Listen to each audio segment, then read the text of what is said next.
All right, what is going on, YouTube? You guys already know what time it is. It's your boy Kash Howard, the coach of the Near Kings, alongside our good pal CB. Hey, what's good, everybody? Welcome back to another exciting week at the WWCL. All right, so we're gonna be lightly recapping what the events that happened during week one, the standings, how these folks are looking, all that, and then give you guys a sneak peek of what's going on for next week. So let's start off with the first battle of week one. Hey, look at that! The Brooklyn Scissors versus the Waterville Weavile. Like, CB, take it away. All right. So, Cash, I had a cool idea for my team. I was gonna bring screens offense. I was gonna bring so I brought in an Azelf. I was gonna run screens. I was gonna set up on Nate, and I was gonna switch into either like a Gyarados. I brought a Gyarados and a Lucario. They're both set up. And one of them I had in my head was like, all right, one of these things can just dominate and destroy Nate if I can just set up under the screens and just get a couple setups going. It didn't really work out that way, and then because Nate brought some different things I wasn't expecting. He also used some unique stuff, but it was overall a good battle. Had some good transitions. He messed up a little bit with the Slowking because he terrored it, and apparently he did not realize that under the when he terrorized it, that He lost the that typing. He lost the typing, and Showdown doesn't show him that he's Fairy type. So when he switched into my Trick Choice Scarfed Lucario that was locked into Meteor Mash at +1, he didn't realize that, so he basically gave up his Slowking to my Lucario and let me kill it, which opened up a lot of room for my team and remaining pokes that I had to be able to just deal with the rest of his remaining team. So that was a mistake on his part, but overall it was a good battle, a 2-0 win from me. The plan didn't go exactly like I planned, but overall it was still a good battle. Still create some cool ideas from Nate. He brought screens as well, so that was kind of fun. One of the funniest thing where I was like, you're both setting up screens. I'm like, uh-oh. I was like, these two, I guess, are really prepped for each other. Like, yeah, we need some screens up in here. That's it. Yeah, pretty much. And the funny part is that neither one of us, our screens really didn't help that much or do much in general the way we thought we had. I felt like I think during one of you, used the special attack during the screen to slightly help. For Nate, not as much. I know Nate's most of the time it was Glimora that was underneath the screens. Yes, but he was already protecting with Spiky Shield as it was. Yeah. So I guess it really didn't matter. But I guess if he decided to stay in, it would have maybe helped more. Maybe. Okay. So Screen War, that was literally battle number 1, the Screen War. Yeah, that was pretty fun. So the second battle of the week was the problematic Porygons and the San Diego Chargers, Lime versus Blaze. Yes. So I remember that battle. That's the one where Blaze had a really cool team, and he was talking to Blaze after the game. He was saying he messed up a little bit because he apparently said something about he misplayed a couple of turns and certain things did not go the way that he thought they would have. But overall, he still did win because he had was able to get up a Trailblaze with Zamazenta, which gave it a +1, and at +1, his entire team, or Zamazenta, beat Lime's remaining team at that moment. But Blaze was really worried about that Shen-Pao Sneasler combination from Lime because both of those teams would really put a hamper on Blaze's team and how he would be able to go about it. But overall, Blaze did bring good prep and just did everything he can, and he was able to win with Zamazenta, getting 4 kills. And we'll talk about that later, but you'll see him on the leaderboard too. Yeah, I remember Zamazenta went crazy with the Psychic Fangs. Yeah. Everything came in, just bite. Next. Bite. Next. Dead. And then close combat. Yeah, I was expecting like the Palafin was gonna do something, but Palafin made like a slight appearance and then left, and we never saw Palafin ever again. Yeah, he didn't get to go into his hero form. Blaze, I'm mad at you for not showing the Palafin hero form. Yeah, don't say that. He'll make sure that when he battles you, you'll make sure to see the hero form. Good, I want to see it. He's like, don't you worry. I'm worried. The third battle this week, which I actually found hysterical, was the Emerald and Amorous and Meowchester United, which is Kurt and Liam. Our fellow Aussie versus our fellow Brit. Yes. This battle became the Battle of the Dragons. Yes, it also became the most interesting battle of the week because at one point Kurt was winning like 5-0, or we thought was going to win like 5-0 and just beat Liam, but Liam was able to turn it around on a really, really, really close 50-50 from his part because Kurt had basically set up where his Suian Gudra got the +2 defense up. He actually got up to +4, but regardless, he was able to get plus high really defenses on his Gudra and just started body pressing Liam's entire team and almost swept it. Liam had one poke left, the Dragonite, and he was able to Dragon Dance up and basically do the reverse sweep to Kurt, which is just unfortunate because, man, that was so close. But like Kurt and Liam both said, there was a 50-50 play after the first Dragon Dance. Kurt could have hoped to either switch into his Iron Bunt into something else that he had that could have taken the +1 hit and then broken the Dragonite's multi-scale, or he also misplayed a little bit too because Kurt said he was Booster Energy Iron Bundle because if he did not lead with that in the first play, he could have brought that out and then to outspeed the Dragonite, which would have then allowed him to win. But unfortunately, Kurt did not get that and he misplayed there. But overall, it was a good battle, just a couple of 50-50s that just did not go Kurt's way, and Liam was able to pull it out and win 1-0. Yeah, that was. I was actually like, wow, wow, Kurt actually have to show off. Like, yo, you guys used to make fun of me. I'm gonna show you how much I learned. I leveled up. I got in the gym. I got in the poker gym. Started getting my muscles up. Started bending. Then I'm ready. I'm like, he's like that fighter, Cash, like Mike Tyson. He's just ready to get in there, and then bam, just loses at the last second. So I'm sure like we're gonna see like a strong showing from. Like I said, Kurt showed up already. Like I've leveled up. I'm not the same person I used to be. So I'm expecting something for next battle. Next week, Kurt's gonna show out hard. He's gonna be like, whoever his week 2 opponent is, he's gonna be like, yo, catch these hands, man, catch these hands. Yeah, and as you can see, Amber said, even her photo, Amber said, yo, come get this work. Exactly. The fourth battle this week was the Straw Hat Swampert and the Carolina Roaring Moon. Yes, the most fun battle of the week. Well, one of the more fun battles of the week. That's Owen versus Lindo, and Lindo was really struggling because he thought he was not expecting the lead Samurott Hisuian catch with the Focus Sash, and it kind of really hurt his team because Owen was able to set up spikes and just pressure Lindo's team and switching and just wear it down to a point where his Sun offense was able to just beat down Lindo with the Hisuian Lilligant and hurt him. And also he had Dragapult there, which also pressured Lindo, and he just did not have an answer to be able to deal with those threats and the hazard stack from that. Yeah, the one thing I will give Lindo is the fact that it took me a while to figure out why Obama Snow was even there to begin with, but then I realized it was to counter the Sun. Well, yeah. So these two, anytime like their weather came up, they're like, no, my weather. My weather. It's Weather Wars. It's back to Gen 5, man.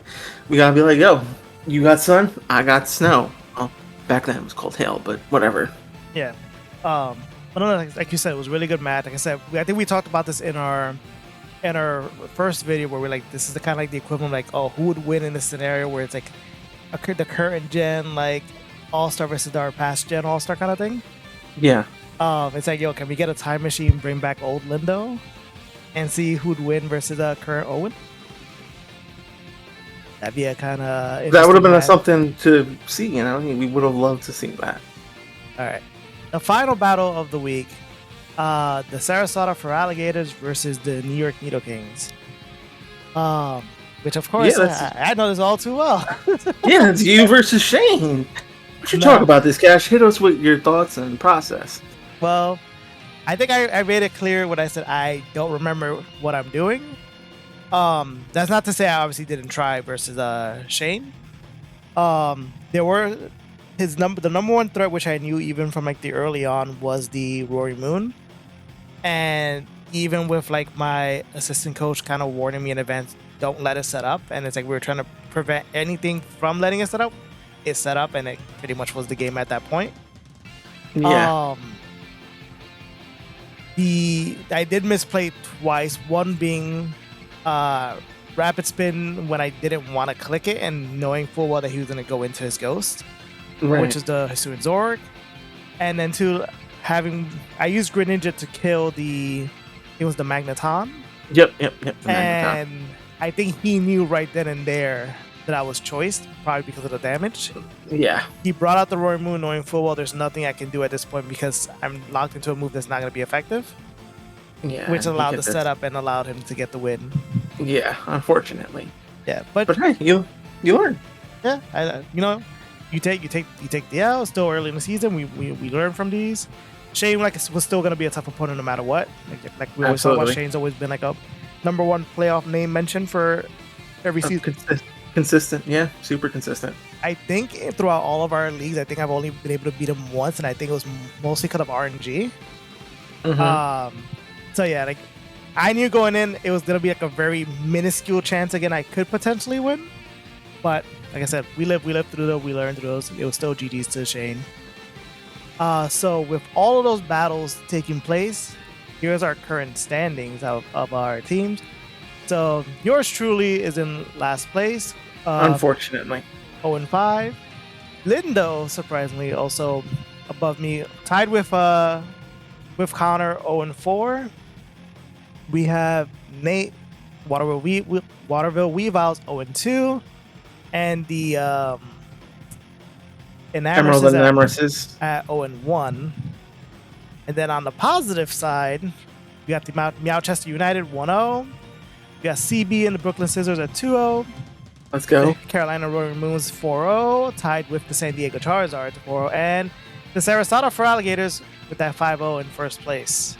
Absolutely. And just to be clarifying, these are just the victories, not the actual standings. Everybody is technically just 1 hour 0. Yeah, there's only week 1, as you guys know. This week 1 video. But yeah, this is just the scores of the battles and what the outcome was. A 5-0 victory or 0-5 loss, etc. So now, in terms of the MVP race that we got going on, we got in 5th place, we got Hisuian Electrode. I wonder who that belongs to. Let's go. Representing the Brooklyn Scissor, my Hisuian Electrode, putting in work. I will say this, out of all the Pokemon, when Arceus came out that I really wanted to try, it was Hisuian Electrode, and it is on my team in Arceus. Okay. But I felt like giving it the grass typing kind of made it a little bit better than its standard form. Oh, absolutely. Then tied, I guess, in 3rd place is Roaring Moon and Zamazenta Crown with 4-0. Both. Yeah, both 4-0 kills. Yeah, both representing the Carolina and the San Diego Charizards. Yeah. Then second place, Hisuian Goodra. Goodras, aka our boy Kurt. Let's go, Kurt. I see you, boy. I see you putting in work. Only in 2nd place, as we were describing before, because after getting those 5 kills, he got reverse swept by that Dragonite who's waving in 1st place. Yeah, Liam, the Meowchester United. Yeah, Liam just right there, just staking his claim. 1st place. He's like, get on my levels, guys. Dragonite is here to stay.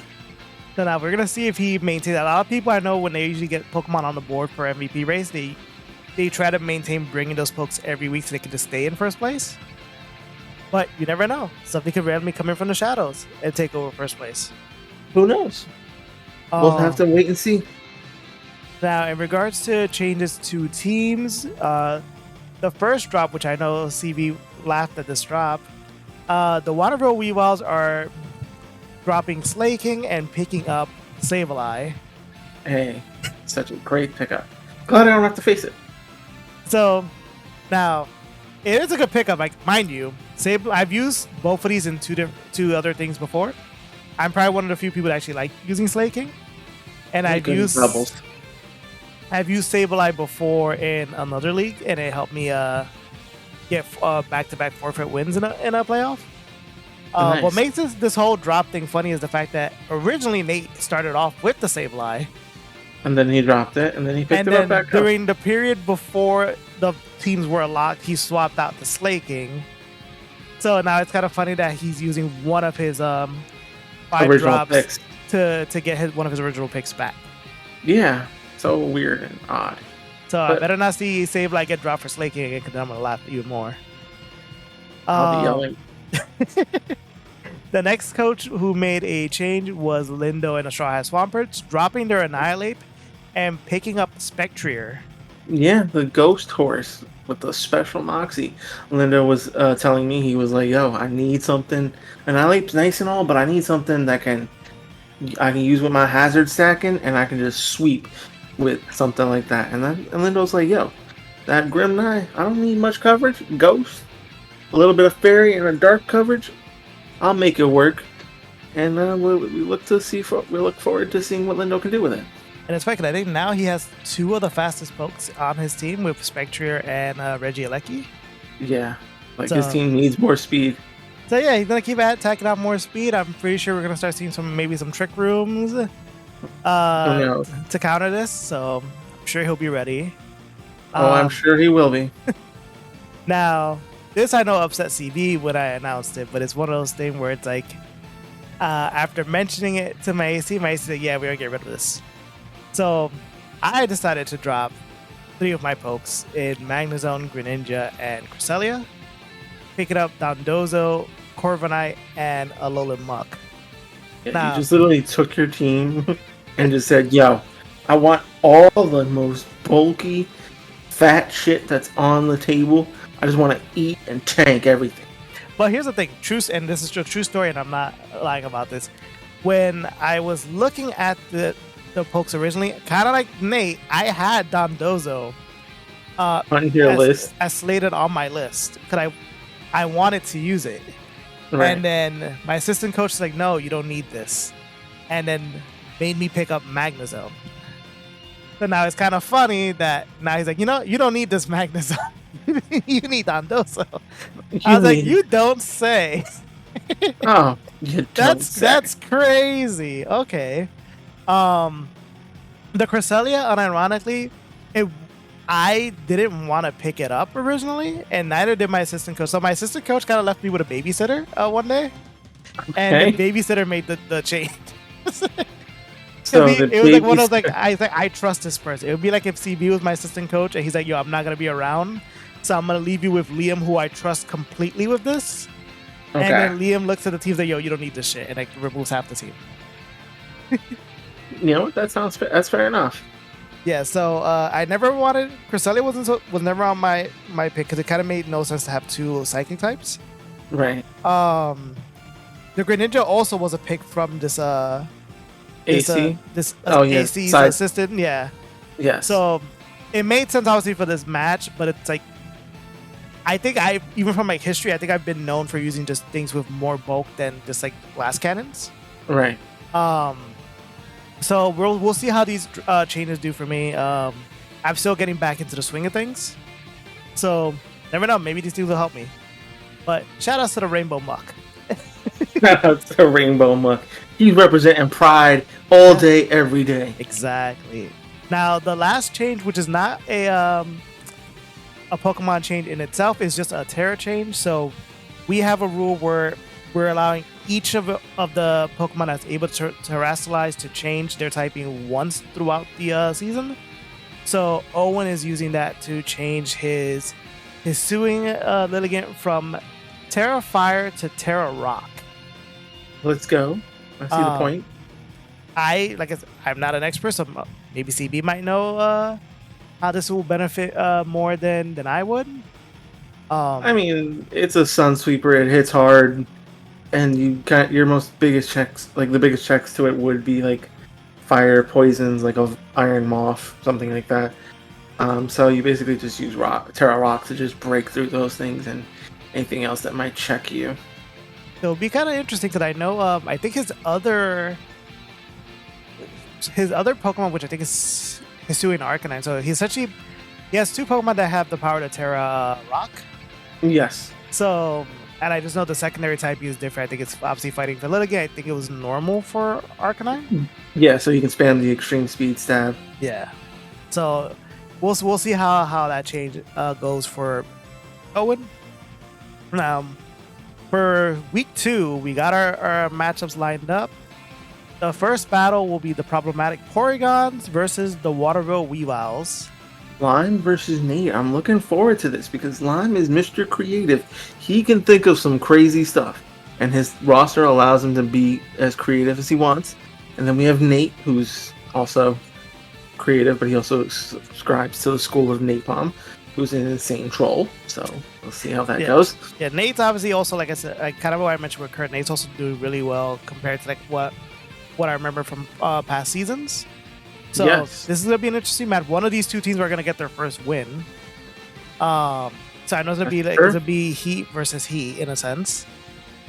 Well, more insane Heat versus Heat. Let's go with that. It's gonna be a let them cook versus let them bake. Yes, that's a fair argument. I can go. The second battle is gonna be the San Diego Charizards taking on the Emerald and Amorous. Yes, Blaze versus Kurt. We got my boy Blaze on the left, and we got my boy Kurt on the right. I am very difficultly hard to root for. Who do I want to root for more? My heart does go out to Kurt because he lost such a heartbreaking format, but then Blaze showed out and dominated in his week 1. So I love seeing Blaze dominate because a dominant Blaze is always great. See, I'm gonna be the hater, and I'm gonna root for Kurt. Oh yeah. Now, mind you, I troll on both of them. That's the funnier part. I troll on both of them on a daily basis. Yes, because you troll Blaze with the playing Project X on and Kurt hating French fries. No, Kurt's like it was the ketchup thing. Oh yes, that's right. Kurt hates ketchup. But it's like it's one of the, if I had to choose where one to poke fun at more, it's like it's always gonna be Blaze. I'm gonna always have to pick Blaze. Like, yo, play the Project X. It's all you gotta do. It's all you gotta do. It's been over 10 years. He is not. No. It's a bit. That should give him more reason to do so. But with Kurt, it's like I kind of like what you said. I really feel like, Kurt has leveled up a little bit, so I feel like he's gonna take what happened week 1, figure out what needs to change, and I feel like he's gonna show off in this week. So I'm actually looking forward to this battle specifically. Yes, I am too. I'm very interested in this battle. It's gonna be like my one I'm gonna have my eye on the most, outside of maybe Lindo and Owen. Then, speaking of Lindo, well, not Lindo and Owen, Lindo and Shane, because that's our third battle of the week. Yes, The Sarasota for alligators and the Straw Hat Swampbirds. Yeah, this is going to be a really interesting battle. I'm very excited to see how Lindo is going to utilize the Grimnai, the ghost horse thing. I don't know whatever if that's how you say his name. Spectre. Oh, that's right. I'm thinking of the ability. The nice one. Oh no, that's his ability. That's his ability. Yeah. Grimnai. Yeah, that's what I was confusing. Okay, whatever. It's still a ghost horse, and that's what Lindo calls it. That's what I'm going to call it. Yeah, so we're going to see Lindo picked up the ghost horse, see if that's going to power up his team. Shane also, like I said, coming up from a strong victory. We're gonna see if he's able to capitalize on it and maintain himself in that top place positioning. So this is also going to be a very interesting battle. Like I said, we got someone who's always, I think both of these players have always made playoffs, so it's going to be a really good match nonetheless. Oh, absolutely. The fourth battle of the week is going to be the Carolina Roaring Moon versus Meowchester United. Hey, we got my boy Liam versus Owen. I'm very excited to see what Liam brings versus Owen, because, I mean, not gonna lie, Cash, looking at the matchup, I do think Liam has a pretty decent matchup, even though Owen has the sun, but Liam's always known to bring the heat and stuff. Yeah, I mean, if he's able to stop Owen from any of his sun shenanigans, kind of like how utilize maybe a way like how Lindo did. Playing the Weather Wars. Yeah, if you feel like the Weather War needs to happen, I don't know. I don't remember exactly what other pokes Liam has that he drafted that might benefit from a Weather War thing, but I feel like I don't know if Owen may want to bring out the sun because Iron Moth is going to be lurking there and is able to terrestrialize. He might end up powering up his fire moves instead. So we'll see with them. And then the last match, the battle number 5, it's gonna be the Brooklyn Scissors and the New York Nido Kings. can you believe it? who are you rooting for in this match? I'd root for you, Cash, but I'm sorry, I gotta root for myself in this. Otherwise I'd totally have your back because you're my boy and everything. But yeah, this is gonna be an interesting match. Like, kind of feel like almost similarly with like Shane. I think throughout history, I think I've only probably beaten you only once, and that's it. Now I can say, because I think I remember rewatching it, it wasn't because of RNG at least. I think it was just a really, really lucky play. I have no idea. I can't remember back then. I don't remember what it was, but I remember it was a really, really lucky play. But like I said, we're gonna see how much I can like try to remember how to play. We'll see if maybe the new additions to the team might help me and think of another way to go about things. So look forward to this match. Always gonna have some exciting things in Worldwide Champions League, as you guys already know. That's it for our little recap for the week. Throughout the week, you'll be seeing the battles as they were taking place live. They'll get posted uploaded and posted on our YouTube and our Twitter account. And then during the end of the week, you'll get one of these again, recapping what happened and give you an upcoming preview of the following week. Absolutely. When we look forward to seeing you guys again. As always, remember, like and subscribe so you can figure out when that next upload comes in. You guys get to watch it firsthand. As always, your boy Cash Hour, coach of Needle Kings, CB, coach of the Brooklyn Scissors. Hey, and we sign now, gang. See you later. All right, bye.